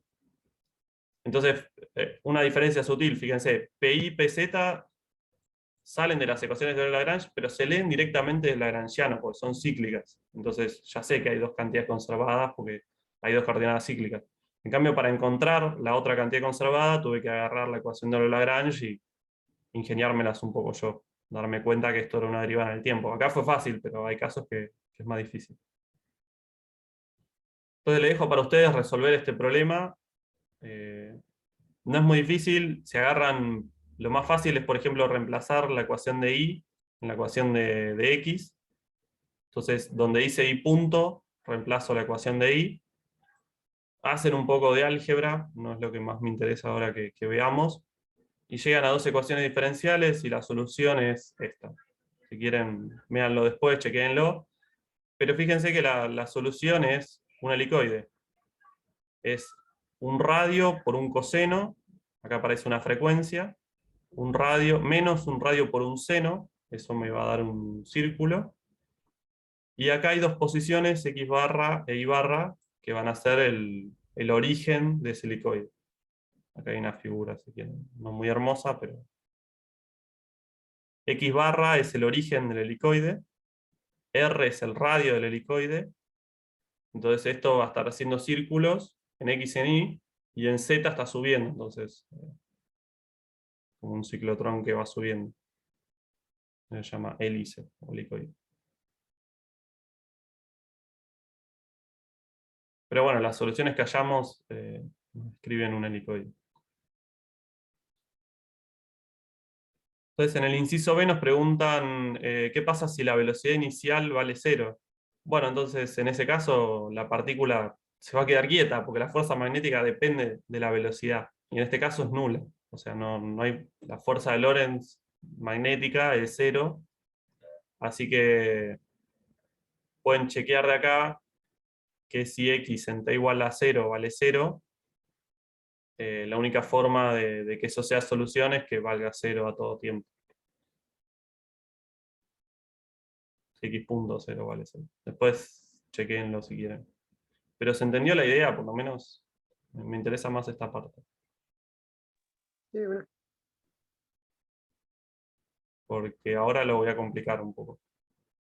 Yo sí entendí, pero hay algo que no me cierra muy bien. ¿Viste cuando pones ese X barra, que no sé si es un X vector o qué? Nada, me confundo un toque porque tenés un X de t y ahí también del lado derecho sumás un X. Sí, no. Es una barra, pero no es una flecha. Generalmente describimos vectores con una flecha. Simplemente fue un nombre de una constante. Ah, es una constante, ok. Sí. Entonces, Claro, ahí está. Entonces, si agarras un vector R barra que tenga en la posición X barra, en la posición Y barra, entonces R barra te describe el origen del helicoide. Claro, gracias. De nada. Es como que X te parás en X barra y después le sumás hacer un radio R alrededor de ese X barra. Bien, entonces la vamos a complicar un poco ahora. El ejercicio nos dice, bueno, probá ahora de usar el gauge simétrico. Entonces en el gauge simétrico, el ejercicio me dice, este es el gauge simétrico, es hacer el producto vectorial de B con R. Si hacen eso, B apunta en Z, así que voy a tener una componente en X y una componente en Y. Fíjense cómo se mezcla X con Y versor y Y con X versor. Entonces, o sea, este es otro este es otro gauge que cumple que B vector igual a B0 en Z versor es igual al rotor de AS. O sea, este gauge también cumple que su rotor me da el campo magnético del ejercicio. Entonces, en este caso, el lagrangiano me queda la cinética menos el potencial. Recuerden, el potencial era la velocidad por A. Así que donde dice I pongo la velocidad y punto. Donde dice X versor pongo X punto. Y este es el lagrangiano, que es un poco distinto al anterior. Y de hecho, fíjense que ahora la única coordenada cíclica es Z. O sea, ahora me aparece tanto X como Y me aparecen en el lagrangiano. Así que ninguno de los dos es coordenada cíclica. Entonces tengo una ecuación de Euler-Lagrange para X, una ecuación de Euler-Lagrange para Y, y de vueltas, si las miro un poquito fijo, me doy cuenta que las puedo integrar de ambos lados, le saco un puntito a cada uno, y me queda que hay dos cantidades que se conservan. Que las puedo llamar, que son justamente el momento mecánico de que hablaba antes, Px y Pi. Entonces, puede ser un poco confuso esto, pero si se fijan, describí un mismo sistema físico desde dos gauges distintos, y las cantidades conservadas que me salieron son exactamente las mismas. O sea, si comparan la ecuación 15, fíjense, en Px aparece menos Q por I, y en Pi aparece más Q por X. Y en el otro gauge tenía lo mismo. En Pi me aparecía más Q por X, y en X me aparecía menos Q por Y. La diferencia fue que acá esto fue una coordenada cíclica y en el gauge simétrico no. Pero las cantidades conservadas físicas del problema son las mismas. De hecho, un comentario medio al margen, algo más interesante para haber hecho en el gauge simétrico, pueden chequear que este gauge se llama simétrico porque tiene simetría de rotación. O sea, si van girando, si hacen una rotación a este vector, les queda lo mismo. Entonces, algo interesante para hacer en algo que tiene simetría de rotación es usar coordenadas que tengan esa simetría, coordenadas cilíndricas en este caso. Y si hacen eso, por ejemplo, o sea, si pasan acá de cartesianas a cilíndricas, les queda este lagrangiano. Y fíjense que en estas coordenadas, por ejemplo, sí aparece una cantidad cíclica, una coordenada cíclica, phi. Y si se acuerdan un poco de los ejercicios que vimos, la conservación de phi, la ciclicidad de phi está asociada a una cantidad conservada, que es el momento angular LZ. Y por ejemplo, fíjense que acá aparece una cantidad conservada, LZ, que no me di cuenta que estaba antes. O sea, acá me aparecieron los 3P que se conservaban, pero nunca me avivé que había un LZ que se conserva. Y en realidad está metido acá. O sea, si hacen alguna combinación particular de estas dos ecuaciones, de la ecuación de X y de Y, le va a salir la conservación de LZ. Entonces, la idea en el fondo es que hay el número de grado de libertad es 3. Y en general lo que pasa es que la cantidad de cantidades conservadas es 2n menos 1. En este caso, 5. Bueno, justo me queda el 5. Entonces, lo que vimos acá es que encontramos tres cantidades conservadas, Px, Pi, Pz, pero hay dos más todavía, y salen de las ecuaciones, pero hay que saber extraer esa información. Entonces, si lo hubiéramos hecho en otras coordenadas, hubiera saltado re fácil de ser cíclico que LZ se conservaba. Pero que en este me hubiera costado darme cuenta que los P se conservaban. Y la otra cantidad no la voy a hacer, pero es la energía. O sea, hay cantidades conservadas. Según el lagrangiano que use, las voy a ver más o menos fácil.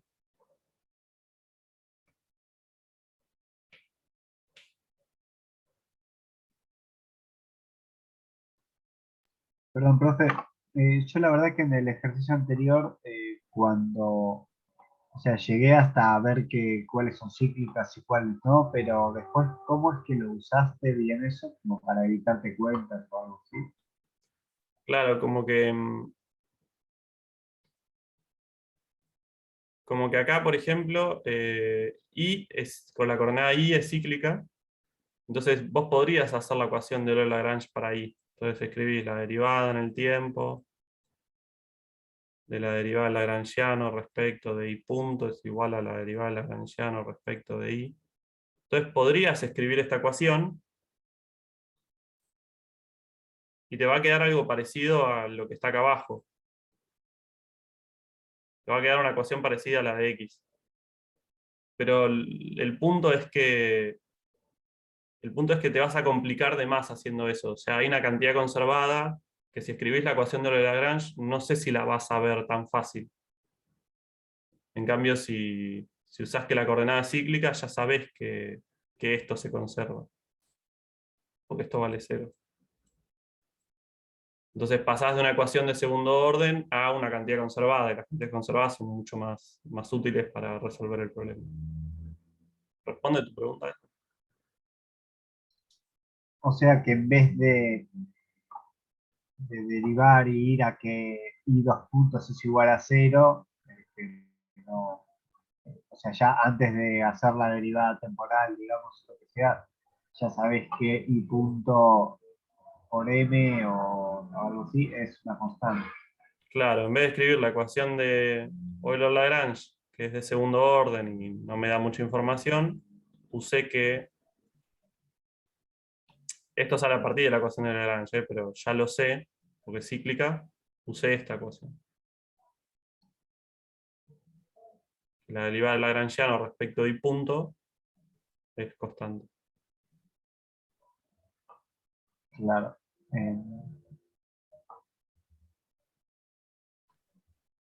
¿De dónde sacas? O sea, yo sé que si una coordenada es cíclica va a haber una magnitud conservada, pero ¿cómo te das cuenta que, por ejemplo, en este caso, en el último que estuvimos viendo, sea el momento angular en Z? Antes de responderte, el que estaba preguntando antes, ¿iba a decir algo más? No, o sea, entiendo que si tenés I punto o ahí Z punto y X punto como una constante y lo podés usar para reemplazar, pero eh, o sea, no llegué a ver bien cómo resolviste usando eso. Eh, sí, no sé, si querés lo vemos en las consultas, no sé si entiendo bien la pregunta ya. Vale, vale. Por ella es más técnico. Vale. Otra persona preguntaba, bien, es medio sutil la pregunta, o sea, la pregunta es, yo sé que Pφ, que es la derivada del lagrangiano respecto de φ, Ls en este caso, esto es constante. Entonces, la pregunta es, ¿por qué dije que esto es Lz? Es una buena pregunta, o sea, uno a priori no sabe su coordenada, su cantidad conservada, qué cantidad física representa. Pero nada, sí, lo dije, digamos, no lo mostré, pero si haces la cuenta, esto te va a quedar, esto va a ser MR por B, va a ser la componente Z de esto. Hay que mostrarlo, pero en general, si tenés coordenadas cilíndricas, la cantidad Pφ en general va a ser LZ. No me animo a decirlo siempre, pero debería. Claro, sí, sale con la cuenta. Yo pensé que quizá te habías dado cuenta de entrada o algo así. Y bueno. No, medio que vas haciendo ejercicios y como que te vas poniendo canchero de que, así como Px y Pi son los momentos usuales, los momentos canónicos usuales, Pφ va a ser LZ. Claro, ok. Pero sí, un Una, poco rápido. una duda.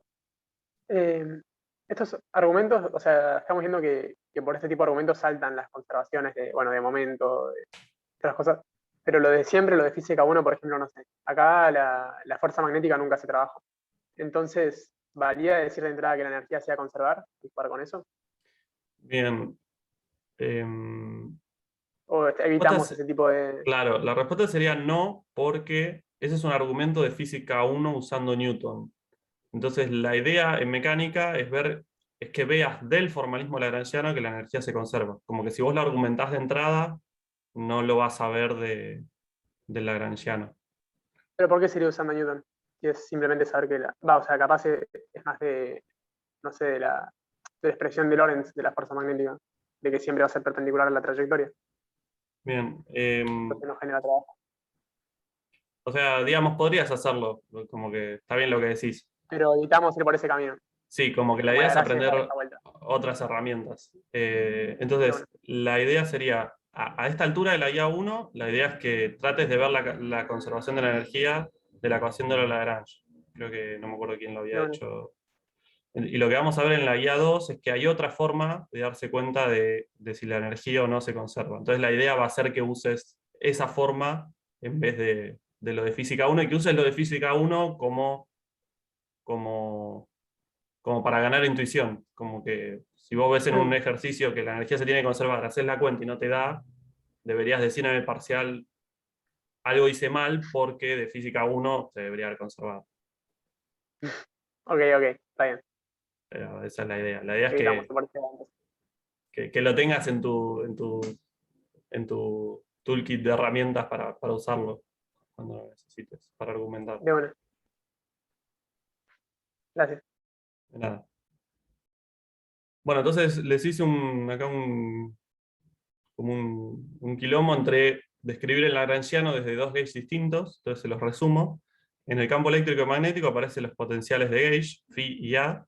Por lo tanto, L, que dependía del potencial, que dependía de estos potenciales de gauge, L también depende del gauge. O sea, puedo escribir 1.000.000 de lagrangianos que me van a dar la misma física, que me van a dar el mismo problema de una partícula en un campo magnético constante. Sin embargo, en cada lagrangiano, o sea, el problema físico es uno solo, hay 5 cantidades conservadas. Sin embargo, en cada lagrangiano va a ser más o menos fácil ver qué cantidad conservada, que me aparezca alguna cantidad conservada. O sea, va a depender de mi lagrangiano de qué coordenada cíclica.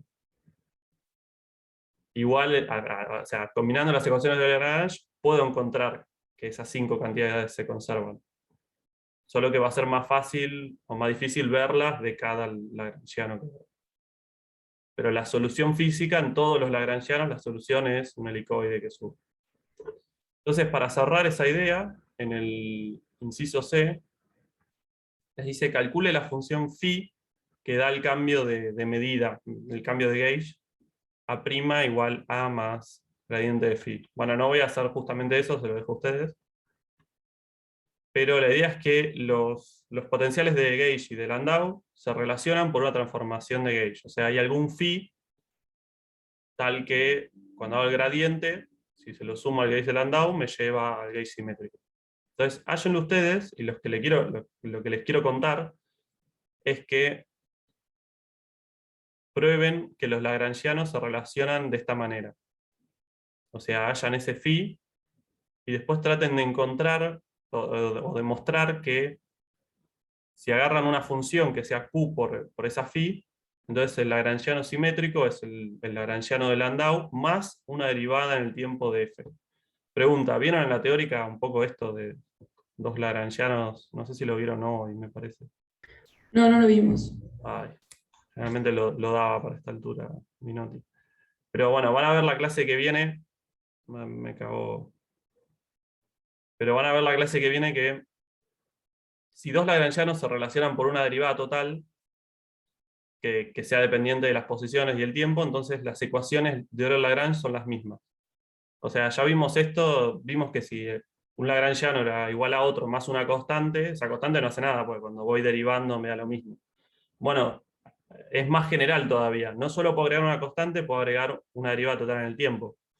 ¿Por qué? Porque una derivada total en el tiempo cumple las ecuaciones de Lagrange. O sea, se pueden mostrar en dos líneas que derivar en el tiempo, si hago regla de la cadena, derivo respecto de las posiciones por Q punto, derivo respecto del tiempo. Entonces, si ahora hago lo que sería el lado izquierdo de las ecuaciones de Lagrange, derivada en el tiempo de la derivada de f punto respecto de q punto, se puede mostrar en una línea, síganlo, que esto es igual a la derivada de f punto respecto de q. O sea, ¿reconocen acá las ecuaciones de Lagrange? Sí, y arriba el Q que aparece con phi, ¿es una coordenada generalizada cualquiera o es un Q porque venías hablando de cargas antes? No, es una coordenada generalizada. No, arriba digo, donde... Ah, este sí es la carga. Claro, el de arriba, ese es el de 17. Claro, ok. Sí, esta es la carga. Bien. Ok, ok. Bien, entonces, en general, una función que dependa de las posiciones y el tiempo cumple esta relación. O sea, cumple que la derivada en el tiempo de f punto respecto de q punto menos la derivada de f respecto de qk vale 0. Esta es la ecuación 19. Y si se fijan, eso tiene la forma de las ecuaciones de Lagrange.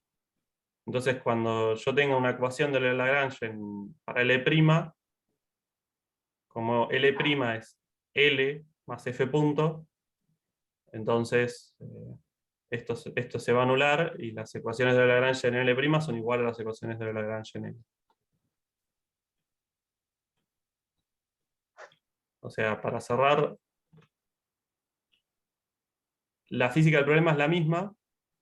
Lo que hice fue describir el problema desde dos lagrangianos distintos, relacionados por una transformación de gauge, pero esa transformación de gauge no es otra cosa que un lagrangiano sea igual al otro más una derivada de una función en el tiempo. Y cuando sucede eso, las ecuaciones de Euler Lagrange son las mismas.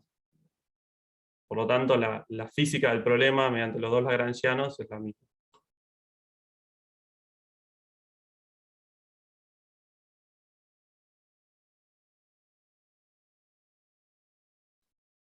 Generalmente va a haber tipo ciertos gauge que nos convengan más que otros, ¿no? Nosotros tendríamos que darnos cuenta cuándo o no es tan así. No, es muy difícil darte cuenta a priori cuál agarrar. Porque aparte fíjate que fue complicado, porque en el gauge de Landau aparecieron dos cantidades conservadas, dos coordenadas cíclicas, perdón. En el gauge de... Ahí. Bien, acá. En el de Landau aparecieron dos coordenadas cíclicas, PZ y PI. En el gauge simétrico apareció una sola, PZ, así que el de Landau era mejor. Pero Claro. el simétrico en polares te apareció LZ. Entonces, Sí. como que las que te aparecen en uno no te aparecen en otro, así que...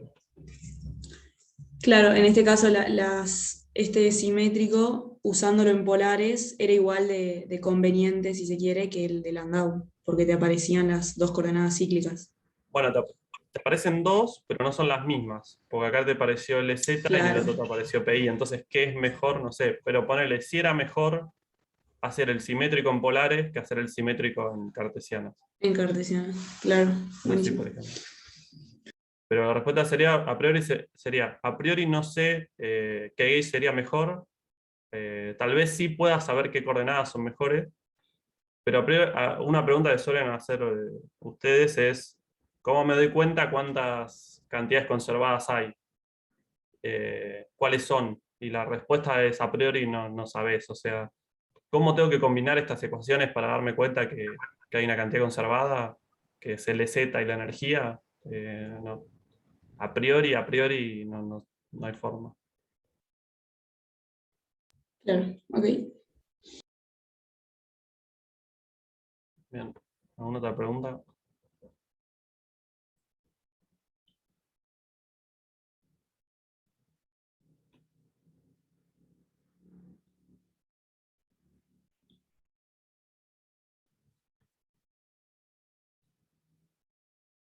Bueno, vamos a pausar.